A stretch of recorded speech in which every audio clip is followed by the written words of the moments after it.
Few flashes of light. We have a lovely guest.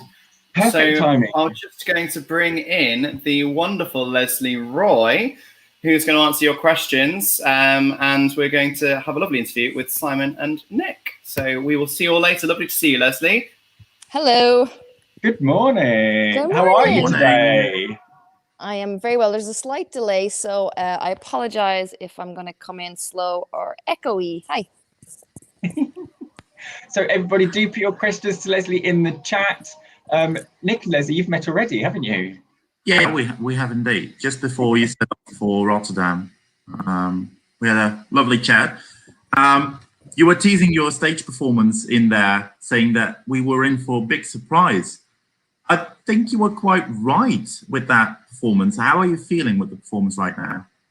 Great. The second rehearsal went fantastic. It was so nice to get back on stage with the props, having not seen them, for a couple of weeks after rehearsal. So yeah, things are really coming into place and people are really excited and into the staging. So I'm pumped.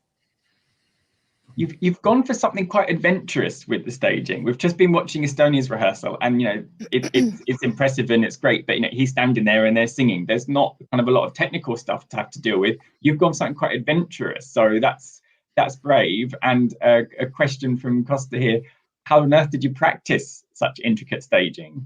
It was just literally looping the way we've kind of directed it and created it. It's the 2 treadmills. There's 3 boxes in between each treadmill and each prop. And yeah, it's a very unique staging. And I've spent months and months working on this with my creative director, Frederick Reidman, to make sure each and every inch of this makes sense. Because if one of it's built from small paper miniature boxes, right? So we've created everything from paper, and every single prop on stage is moved by hand. There's no battery powered, there's no LED explosions. This is a hand powered prop basically on stage. And it is an adventure, it is a journey, it's a fairy tale, it's a story.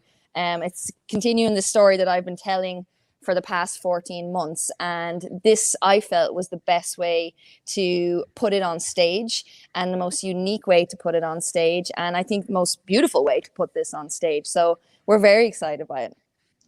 So who originally had the idea to construct everything out of paper and to do it, by hand for that authenticity? Where did that original idea so many meetings on this. I think myself, Benka, Frederick, and Michael Keeley, our head of delegation, within our first few meetings on Zoom about this, is we got our main things that we wanted with this was pace. We wanted to keep the momentum of the song. It's very important that this is one of the highest tempo song of the contest, that we show that it is, physically as well. So we wanted pace.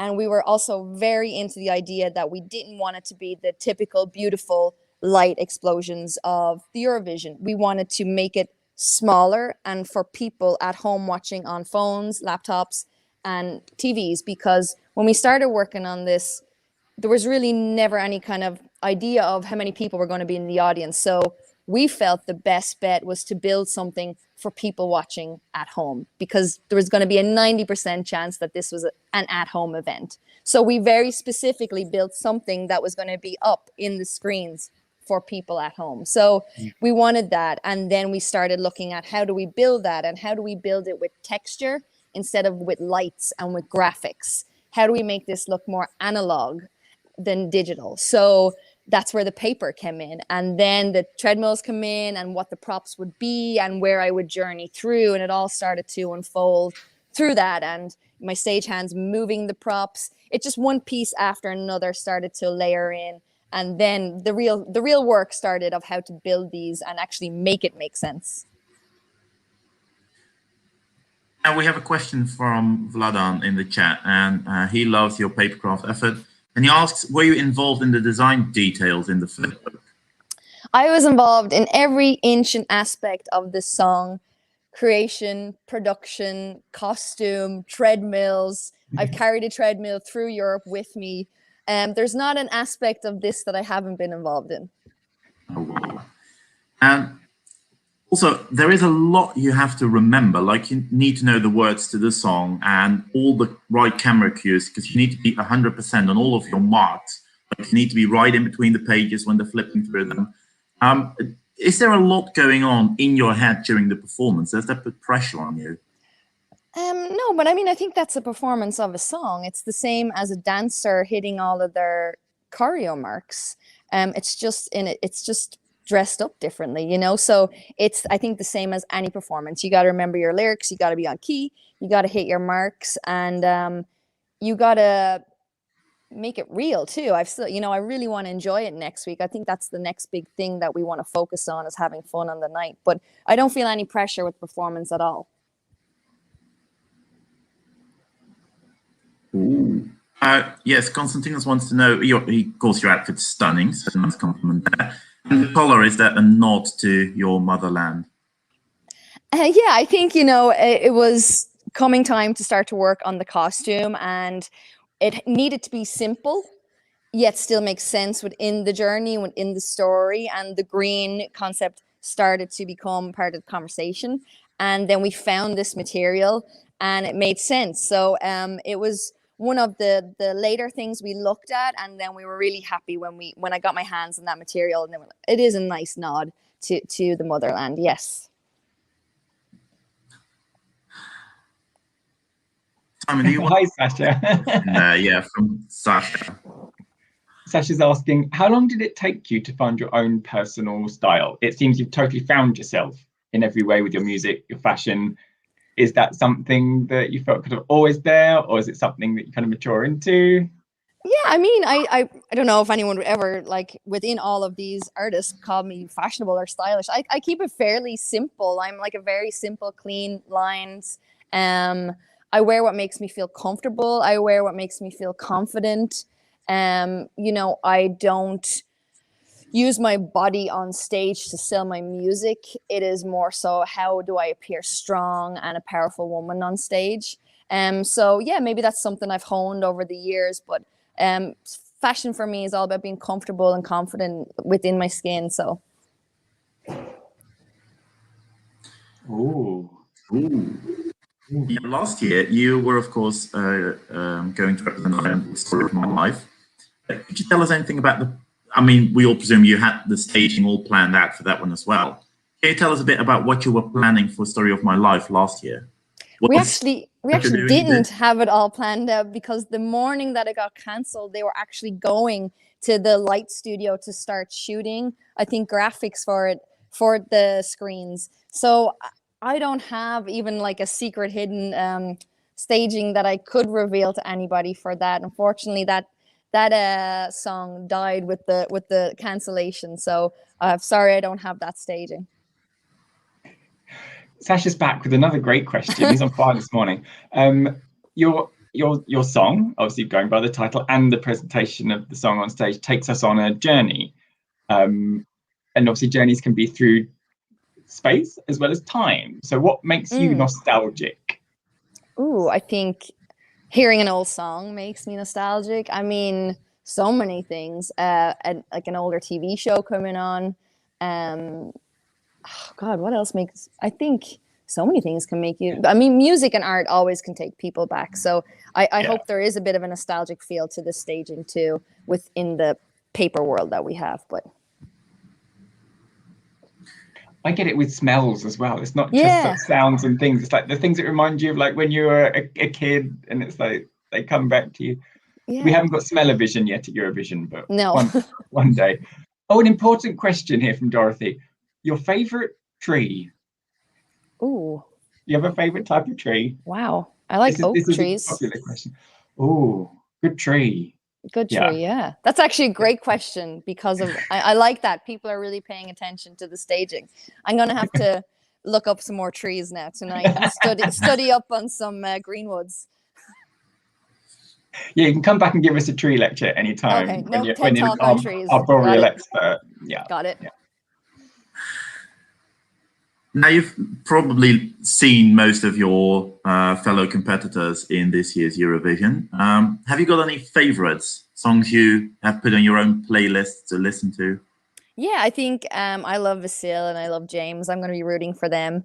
They're great guys, and we've become friends online over the year. So I think James gets in today, and he'll be starting his rehearsals soon. So go on, the UK.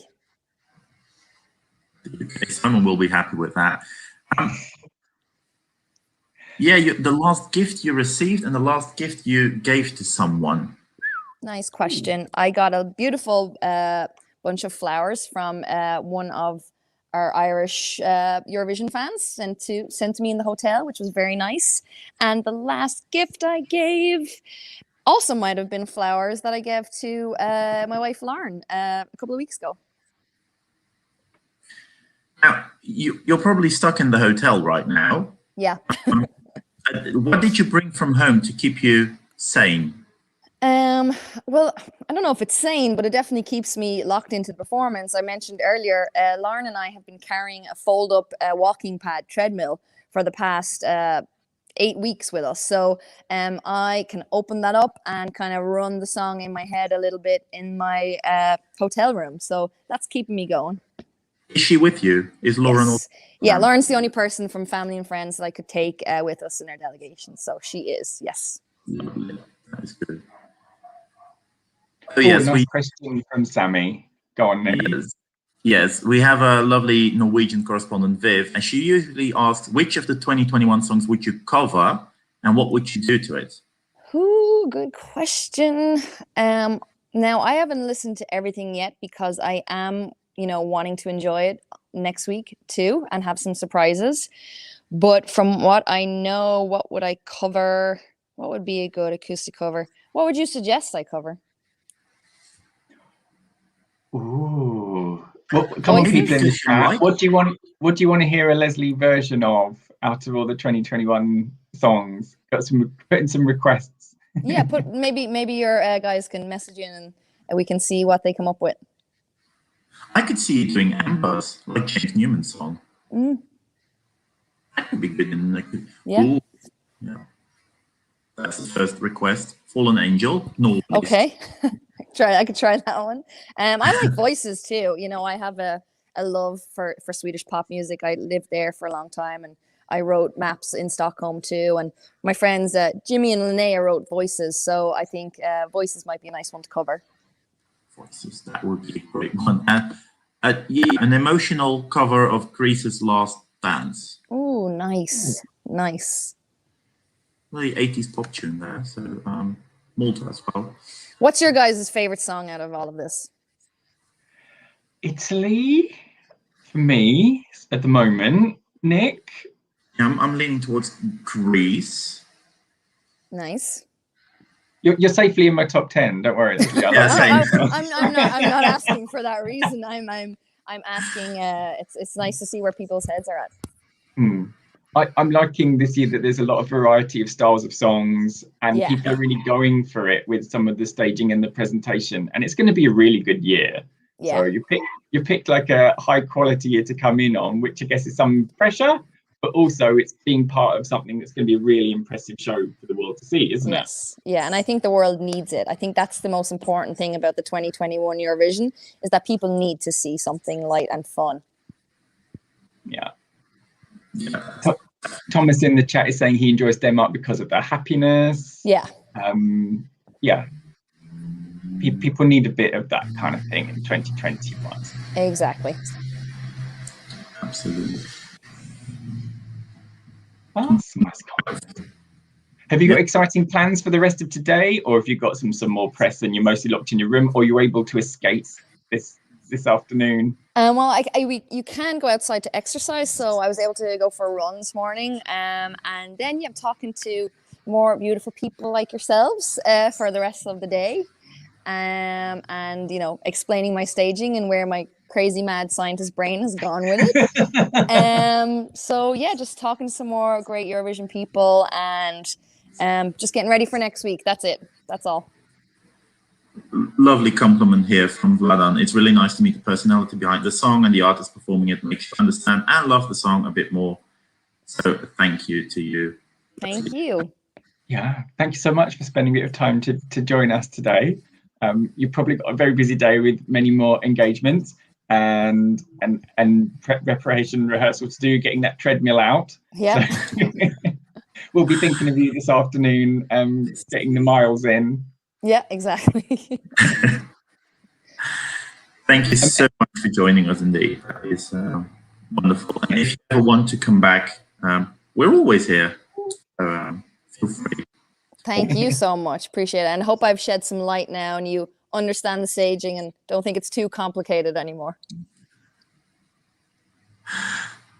No, it's great to have your insight, and it sounds like I didn't have the opportunity to see the second rehearsal myself, but I understand from all the guys that were saying, you know, it's really coming together. You got a lot of complexity involved, so you know, the rehearsal time is kind of very valuable, isn't it? Everything's different on stage.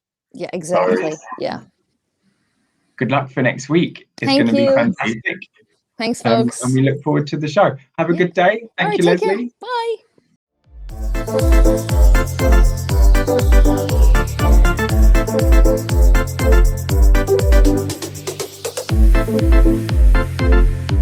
Bye.